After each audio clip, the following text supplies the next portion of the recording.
ಈ ಪ್ರೆಸ್ ಮೀಟ್ಗೆ ನಮ್ಮ music director ದೇವಿ Suresh sir ಬಂದಿದ್ದಾರೆ, ನಮ್ಮ ಕೋ ಡೈರೆಕ್ಟರ್ ಮಂಜುನಾಥ್ ಇದ್ದಾರೆ, ನಮ್ಮ ಕಲಾವಿದರಾದಂಥ ಭೀಷ್ಮ ರಾಮಯ್ಯ ಅವರಿದ್ದಾರೆ, ಲಕ್ಷ್ಮಣ್ ಪೂಜಾರಿ ಇದ್ದಾರೆ ಮತ್ತು ವೀರಂಕೇಶ್ ಅವರಿದ್ದಾರೆ. ಜೊತೆಗೆ ನಮ್ಮ ನಾಯಕ ನಟರು ಮತ್ತು ನಿರ್ಮಾಪಕರಾದಂಥ ತನುಷ್ ಶಿವಣ್ಣ ಅವರು ಕೂಡ ಭಾಗವಹಿಸಿದ್ದಾರೆ. ಇವತ್ತಿನ ಪತ್ರಿಕಾಗೋಷ್ಠಿಯ ಮುಖ್ಯ ಉದ್ದೇಶ ಏನೆಂದರೆ, ಸನ್ಮಾನ್ಯ ಶ್ರೀ ದರ್ಶನ್ ಸರ್ ಮತ್ತು ವಿಜಯಲಕ್ಷ್ಮಿ ಮೇಡಮ್ ಅವರು ನಮ್ಮ ಮೇಲೆ ಬಾಸ್ ಸಿನಿಮಾ ಬಿಡುಗಡೆಯಾಗಬಾರ್ದು ಅಂತ ಹೇಳಿ ಸ್ಟೇಗೆ ಹೈಕೋರ್ಟ್ನಲ್ಲಿ MFA ಫೈಲ್ ಮಾಡಿದರು.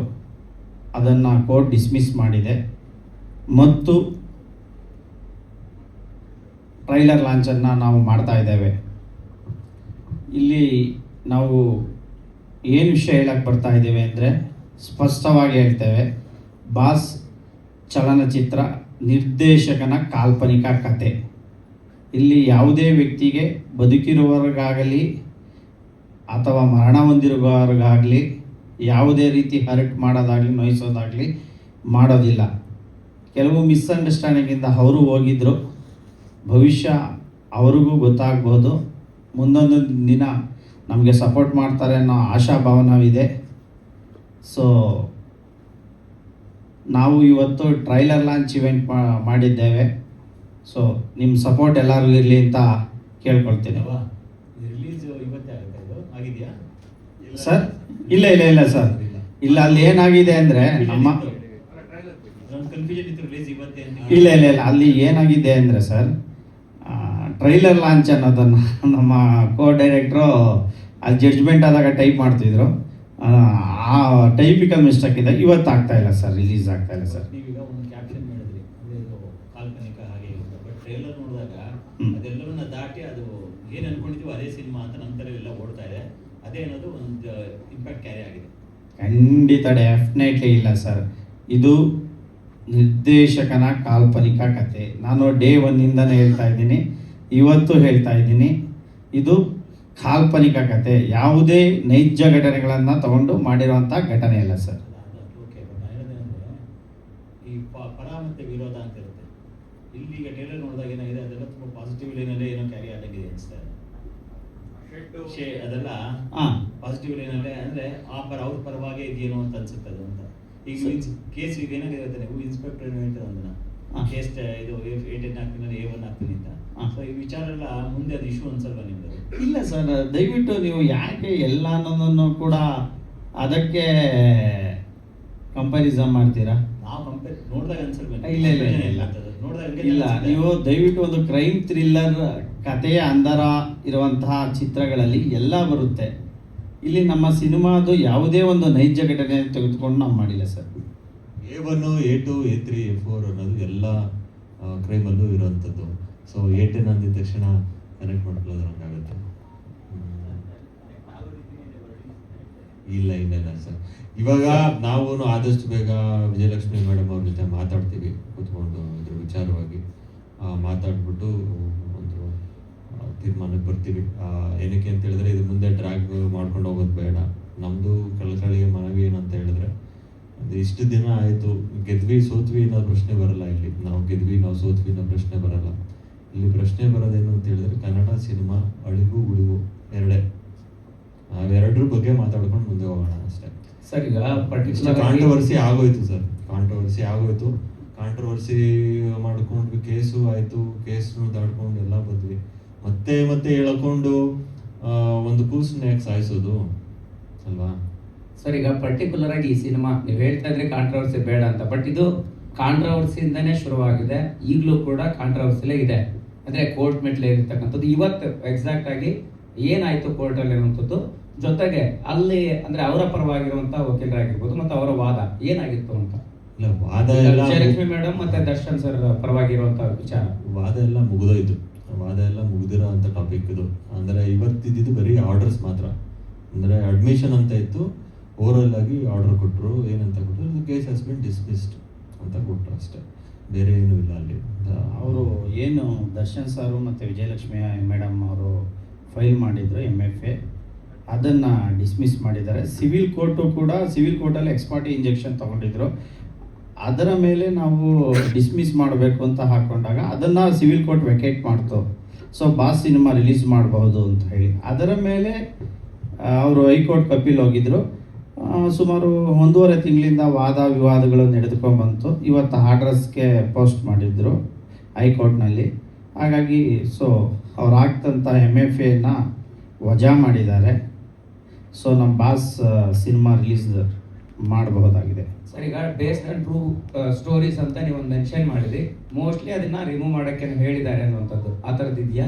ಇದೆ ಸರ್, ಅದು ನಾನು ಹೇಳೋದು ಮರ್ತಿದ್ದೆ. ನಾವೇನೇನೆ ಅದಕ್ಕೆ ಈ ಎಲ್ಲ ಕಾಂಟ್ರವರ್ಸಿ ಆದಾದಮೇಲೆ ಎಲ್ಲ ಯಾರ ಭಾವನೆಗೂ ನಾವು ನೋವು ಮಾಡಬಾರ್ದು ಅನ್ನೋದನ್ನು ನಾವೇ ಮೆಮೊ ಆಗ್ತಾ ಹೈಕೋರ್ಟ್ಗೆ ನಾವೇ ಬೇಸ್ಡ್ ಆನ್ ಟ್ರೂ ಇವೆಂಟ್ಸ್ನ ಕಟ್ ಮಾಡ್ತೀವಿ ಅಂತ ಕೋರ್ಟ್ಗೆ ನಾವೇ ನಮ್ಮ ವಕೀಲರಾದಂತಹ ಬೆಂಗಳೂರು ವಕೀಲರ ಸಂಘದ ಅಧ್ಯಕ್ಷರಾದಂಥ ವಿವೇಕ್ ಸುಬ್ಬಾರೆಡ್ಡಿ ಅವರು ಸರ್ ನಮ್ಮ ಪರವಾಗಿ ವಾದಿಸ್ತಾ ಇದ್ದರು. ಮತ್ತು ಸಿಟಿ ಸಿವಿಲ್ ಕೋರ್ಟಲ್ಲಿ ಮತ್ತು ಹೈಕೋರ್ಟಲ್ಲಿ. ಬಹುಶಃ ಇವತ್ತು ಈ ಸಿನಿಮಾ ಏನು ಹೊರಗಡೆ ಬರ್ತಾ ಇದೆ ಅಂದರೆ ಅದು ನಮ್ಮ ವಕೀಲರ ತಂಡದ ಗೆಲುವು ಅಂತ ಹೇಳ್ಬೋದು, ನಮ್ಮ ಗೆಲುವು ಅಂತ ಏನಿಲ್ಲ. ಪ್ರತಿ 1.5 ತಿಂಗಳು ಅವರಿರೋ ಬ್ಯುಸಿ ಶೆಡ್ಯೂಲಲ್ಲಿ ನಮ್ಮ ಸೀನಿಯರ್ ವಿವೇಕ್ ರೆಡ್ಡಿ ಸರ್ ಅವರು ಎಷ್ಟು ಟೈಮ್ ಕೊಟ್ಟರು ಅಂದರೆ ನಮಗೆ, ಬಾಮ ನೀನು ನಮ್ಮ ಹುಡುಗ ನೀನು ಒಬ್ಬ ವಕೀಲ ಮಾಡಿದ್ಯಾ, ಬಾ ನಾನಿದ್ದೀನಿ ನಾನು ಮಾಡು ಅಂತ ಹೇಳಿ ಬೆನ್ತೊಟ್ಟಿ ಇವತ್ತು ನಮಗೆ ಜಸ್ಟಿಸ್ ಕೊಡಿಸಿದ್ದಾರೆ.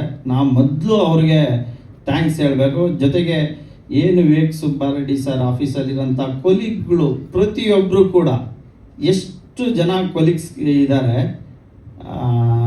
ನಮ್ಮ ರಾಜನ್ ಅವರು ವಕೀಲರಾದವರು, ಮತ್ತು ಅರ್ಪಿತಾ ಅವರು, ಯುಕ್ತ ಅವರು, ಮತ್ತು ಕೃತಿಕಾ, ಶಿರೀಷ, ಇನ್ಕ್ಲೂಡಿಂಗ್ ಎಲ್ಲ ನಮ್ಮ ಮಂಜು, ಆಮೇಲೆ ಅಸದ್ ಖಾನ್ ಅಂತ ಟೀಮು, ಇನ್ನೂ ಅನೇಕ ಹೆಸರಿದೆ. ಒಂದು 15 ಜನ ಕೆಲಸ ಮಾಡ್ತಾರೆ.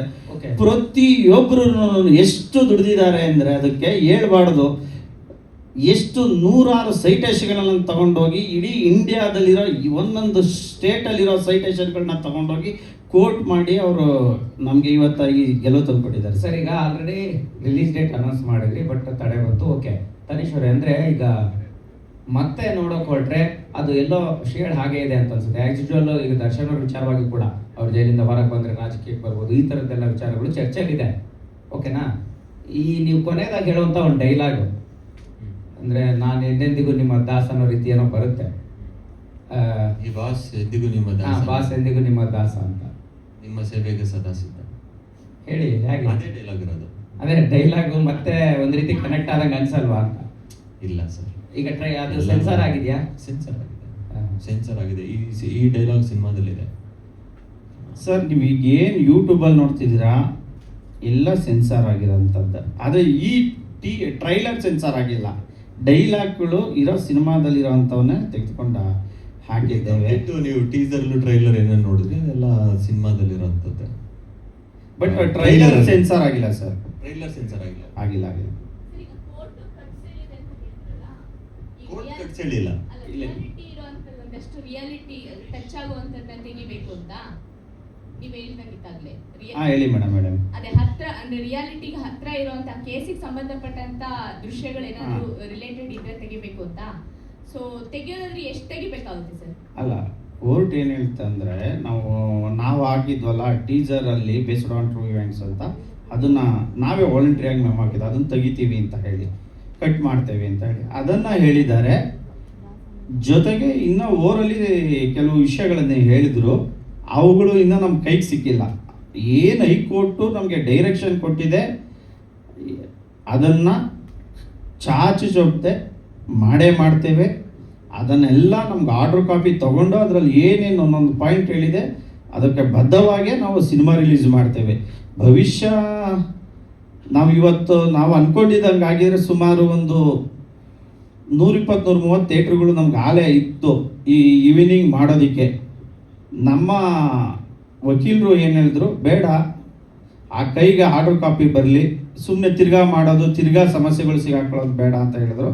ಅದಕ್ಕಾಗಿ ನಾವು ಹೋಲ್ಡ್ ಮಾಡಿದ್ದೇವೆ. ಸರ್, ರಿಲೀಸು ನಾವು ಸದ್ಯದಲ್ಲೇ ಅನೌನ್ಸ್ ಮಾಡ್ತೀವಿ ಸರ್. ಸದ್ಯಕ್ಕೆ ಹೇಳ್ತೀವಿ ಸರ್. ಆತಂಕ ಏನಿಲ್ಲ ಸರ್, ಆತಂಕ ಕ್ಲಿಯರ್ ಆಗಿದೆ. ಇಲ್ಲ ಇಲ್ಲ ಇಲ್ಲ, ಇವಾಗ ಹೋಗಲ್ಲ, ಕುತ್ಕೊಂಡು ಮಾತಾಡ್ತೀವಿ ಸರ್. ನಾವೇ ರಿಕ್ವೆಸ್ಟ್ ಮಾಡ್ತೀವಿ. ಇಲ್ಲ ಇವಾಗ ಏನು ಅಂತ ಹೇಳಿದ್ರೆ ಯಾರಿಗೆ ಚೆಕ್ ಮಾಡ್ತಾರೆ ಸರ್?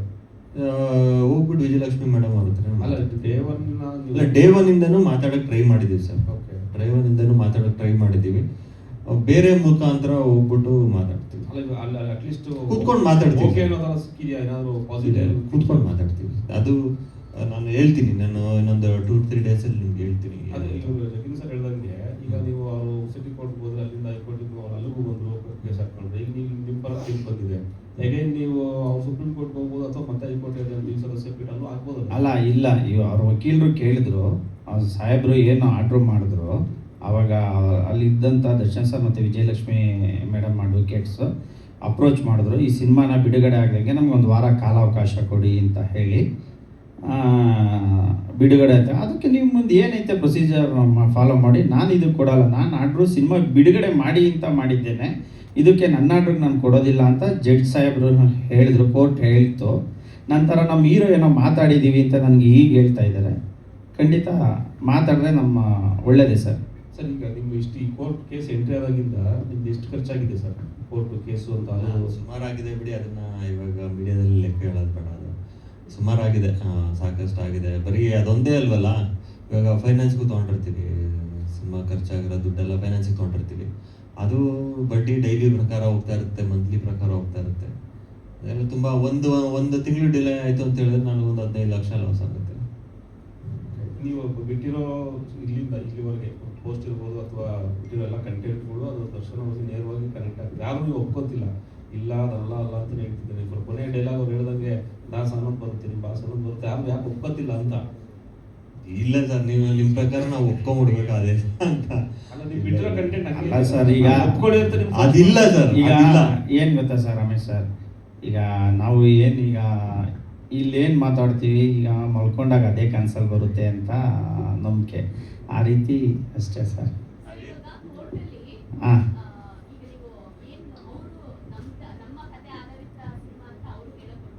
ಹಾಂ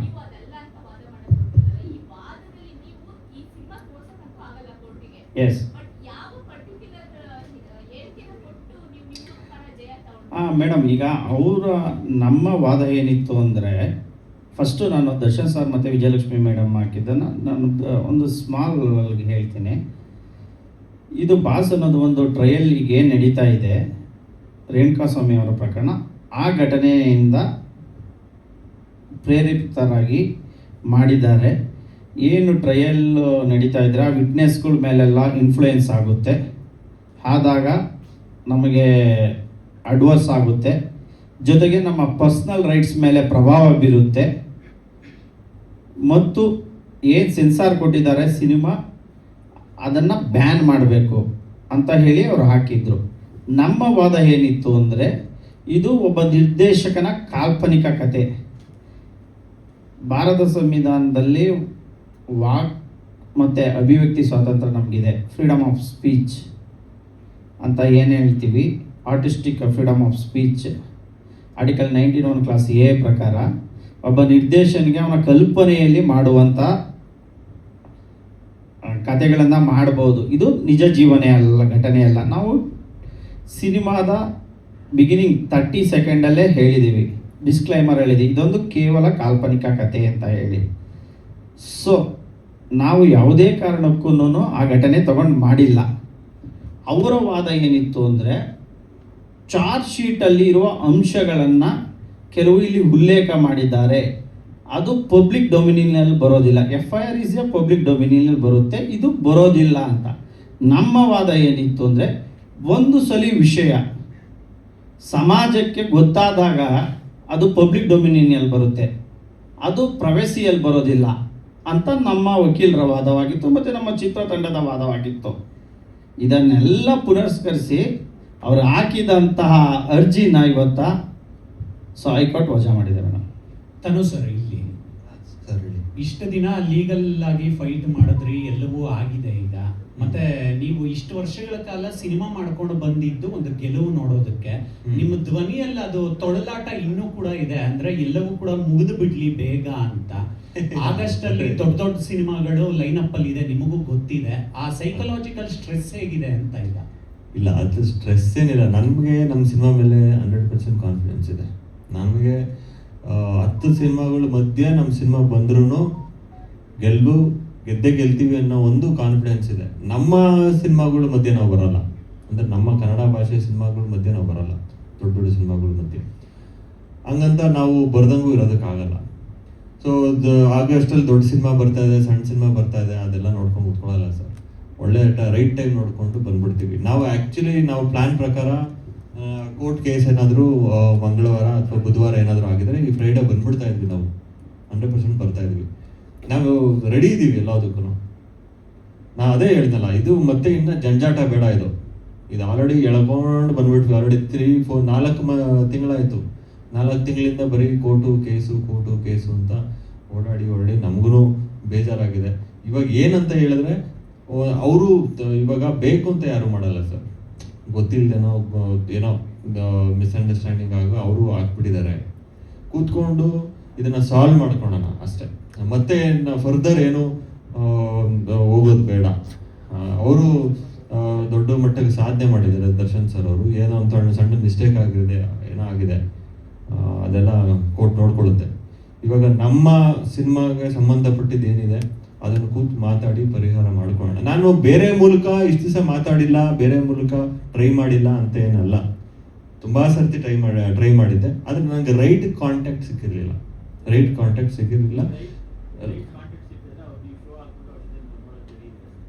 ಅಲ್ಲ, ಇವಾಗ ಇದಕ್ಕೆ ಬರೋಣ ಸರ್, ಈ ಟಾಪಿಕ್ಗೆ ಬರೋಣ. ಕ್ಲೋಸ್ ಮಾಡೋಣ ಈ ಟಾಪಿಕ್, ಇದನ್ನ ಡ್ರ್ಯಾಗ್ ಮಾಡೋದು ಬೇಡ ಸರ್.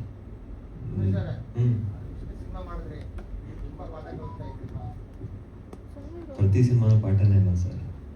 ಒಂದೊಂದು ಸ್ಕೂಲಲ್ಲಿ, ಇವಾಗ ಸ್ಕೂಲಲ್ಲಿ ಓದ್ತಾ ಇರ್ಬೇಕಾದ್ರೆ 1ನೇ ಕ್ಲಾಸಲ್ಲೂ ಒಂದು ಪಾಠ ಕಲಿತೀವಿ, 2ನೇ ಕ್ಲಾಸಲ್ಲಿ ಬೇರೆ ಕಲಿತೀವಿ. ಹಾಗೆ ಆಬ್ವಿಯಸ್ಲಿ ಲೈಫೇ ಇರ್ತೀವಿ. ಸಿನಿಮಾಗೆ ಬಂದಾದ್ಮೇಲೆ ಒಂದೊಂದು ವರ್ಷ ಒಂದೊಂದು ಸಿನಿಮಾ, ಎವ್ರಿ ಸೋತ್ರೆ ಒಳ್ಳೆ ಕಾಸ್ಟ್ಲಿ ಪಾಠ ಅಂತಲೇ ಅರ್ಥ. ಮುಂದಿನ ಗೆಲುವಿಗೆ ಇಲ್ಲಿ ಫೇಲ್ ಆಗೋಗ್ಬಿಟ್ಟಿದ್ಯಾ, ಮುಂದಕ್ಕೆ ಏನು ಮಾಡಬೇಕು, ಆ ಫೇಲ್ನ ಕರೆಕ್ಟ್ ಮಾಡ್ಕೊಂಡು ಮುಂದೆ ಹೋಗೋದೇ ಪಾಠ. ಈಗ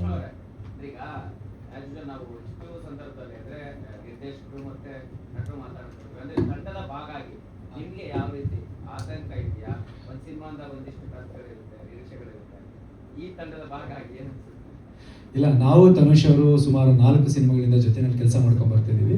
ಲವ ಸರ್ ಜೊತೆನಲ್ಲೂ ಅಷ್ಟೇ 3ನೇ ಸಿನಿಮಾ ಮಾಡ್ಕೊಂಡು ಬರ್ತಾ ಇರೋದು. ಅವ್ರ ಜೊತೆನಲ್ಲಿ ಒಂದು ಬಾಂಧವ್ಯದಲ್ಲೇ ಮಾಡ್ಕೊಂಡು ಬರ್ತಾ ಇದ್ದೀವಿ. ನಮ್ಮದು ಅವ್ರದ್ದು ರಂಗಭೂಮಿಯಿಂದ ಒಡನಾಟ, ನಮ್ಮದು ತನುಷ್ ಅವ್ರದ್ದು.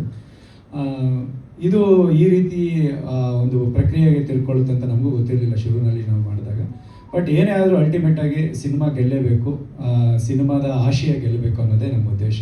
ಕಲಾವಿದರಾಗಿ ನಾವು ಅವರಿಗೆ ಯಾವಾಗಲೂ ಬೆನ್ನೆಲುಬಾಗಿ ನಿಂತ್ಕೋತೀವಿ. ಯಾಕಂದರೆ ಅವರು ನಮ್ಮನ್ನು ನಂಬಿ ಒಂದು ಪಾತ್ರವನ್ನು ಕೊಟ್ಟು, ಆ ಪಾತ್ರಕ್ಕೆ ತೂಕವನ್ನು ಕೊಟ್ಟು ಒಂದು ಪ್ರೊಡಕ್ಷನ್ ಒಳಗಡೆ ನಮ್ಮನ್ನು ಇನ್ವಾಲ್ವ್ ಮಾಡ್ಕೊಂಡಿದ್ದಾರೆ ಅನ್ನೋದೇ ನಮಗೆ ಒಂದು ಇದು. ಸೊ ಹಾಗಾಗಿ ನಾವು ಪ್ರತಿಕ್ಷಣ ಅವರ ಜೊತೆಯಲ್ಲಿ ಇರ್ತೀವಿ. ಕೆಲವೊಂದು ಕಡೆ ಬರಬೇಕಾದ್ರೆ ನಮಗೂ ಈ ರೀತಿ ಆದಾಗ ಅನಿಸುತ್ತೆ, ಎಲ್ಲೋ ಒಂದು ಕಡೆ ಭಯ ಆಗ್ಬೋದು ಅಂತ. ಬಟ್ ನಾವು ಕಲಾವಿದರಾಗಿ ಒಂದು ಪಾತ್ರವನ್ನು ನಿಭಾಯಿಸಿದ್ದೀವಿ ಅಷ್ಟೇ ಅನ್ನೋದೇ ನಮ್ಮ ಇದು ಸರ್.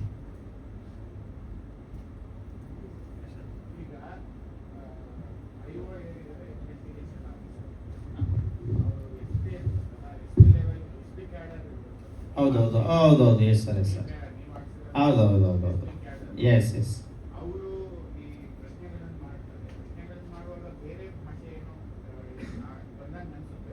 ಹೌದೌದು. ಅಲ್ಲ ಸರ್, ಕನ್ನಡದವರಲ್ಲ, ಬೇರೆ ಸ್ಟೇಟ್ ಅವರು ಸರ್. ಹೌದು.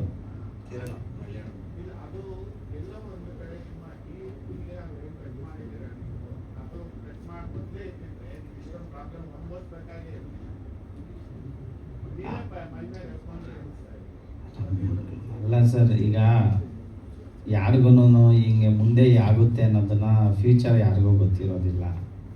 ಆಗೋದೆಲ್ಲ ಒಳ್ಳೇದಕ್ಕೆ ಅನ್ನೋ ಒಂದು ನಂಬಿಕೆ ಮತ್ತು ಭರವಸೆ ಇದೆ ಸರ್. ಯಾರಿಗೆ ಸರ್? ಸರ್, ನಾನು ಡೇ 1 ಹೇಳ್ಕೊಂಬಂದಿದ್ದೀನಿ ಸರ್. ನಾವೊಬ್ಬ ಕನ್ನಡ ಚಿತ್ರರಂಗದಲ್ಲಿ ಇದ್ಕೊಂಡು ನಮ್ಮ ಚಿತ್ರರಂಗದವರಿಗೆ ಯಾವುದೇ ಅಗೌರವ ತರುವ ವಿಷಯಗಳನ್ನು ಪ್ರಸ್ತಾಪನೂ ಮಾಡೋದಿಲ್ಲ, ಚಿತ್ರನೂ ಕಳಿಸೋದಿಲ್ಲ ಅಂತ ನಾವು ಆಗಲೂ ಹೇಳಿದ್ದೀನಿ, ಈಗಲೂ ಹೇಳ್ತಾ ಇದ್ದೀವಿ ಸರ್.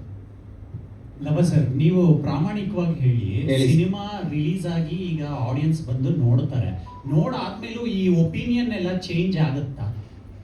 ಈಗಿರೋ ಒಪಿನಿಯನ್ ಸರ್ ನಾನು ಮಾಡ್ತೀನಿ. ಏನಕ್ಕೆ ಅಂದರೆ ಇವಾಗ ನೀವು ಈ ಸಿನಿಮಾ ನೋಡ್ತೀರಾ, ಇವಾಗ ಇವ್ರಿಗೆ ಸರ್ಗೆ ಟ್ರೈಲರ್ ನೋಡ್ಬಿಟ್ಟು ಬೇರೆ ಏನೋ ಅನಿಸ್ತು, ನಿಮ್ಗೇನೋ ಬೇರೆ ಅನಿಸ್ತು, ಅವ್ರಿಗೇನೋ ಬೇರೆ ಅನಿಸ್ತು. ಅದು ಇಂಡಿವಿಜುವಲ್ ಒಪಿನಿಯನ್ ಸರ್.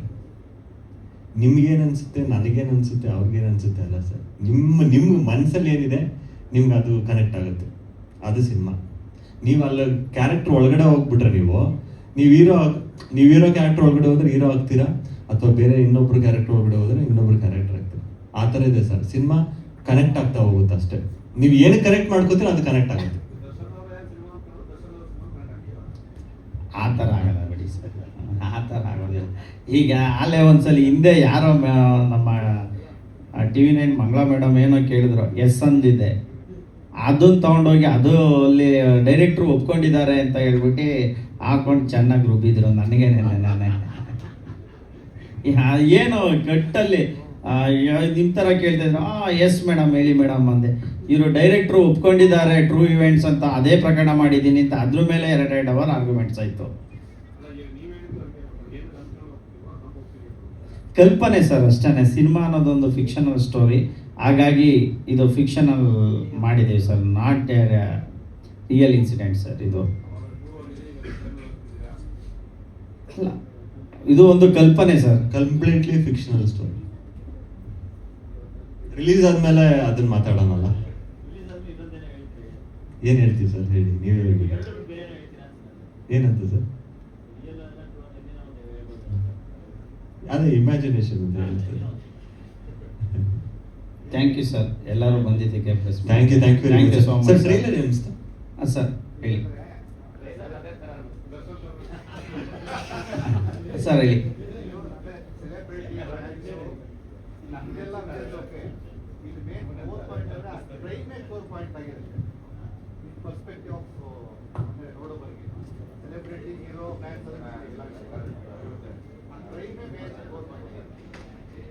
ಸ್ಟೋರಿ ಒಂದು ಕ್ರೈಮ್ ಅಲ್ಲಿ ನಡೆಯುವಂತ ಒಂದು ಸ್ಟೋರಿ. ಅದು ಯಾವ ಕ್ರೈಮ್ ಅಂತ ಸಿನಿಮಾದಲ್ಲಿ ನೋಡಿ ತಿಳ್ಕೊಬೇಕು. Thank you sir. Thank you. Thank you.